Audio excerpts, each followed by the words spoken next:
Si tu ne vois pas clairement la bougie, tu ne vois pas clairement l'intention. La lecture d'une bougie, c'est la lecture du combat entre acheteur et vendeur. Si tu ne vois pas la construction, tu ne vois pas qui contrôle le marché. Si tu restes sur une unité de temps trop élevée, ici 4 heures, la bougie est trop large, la bougie est trop grosse. Tu ne peux pas anticiper.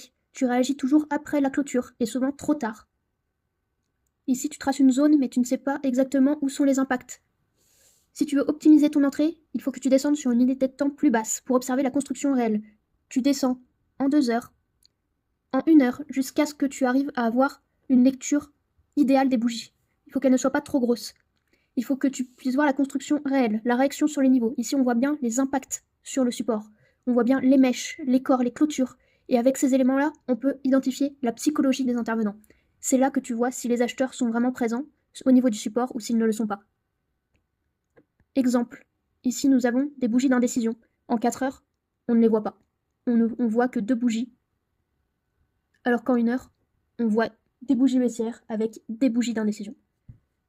Adapte ton zoom pour optimiser ton entrée en position, voir là où sont les acheteurs et les vendeurs, afin d'être sur la bonne unité de temps.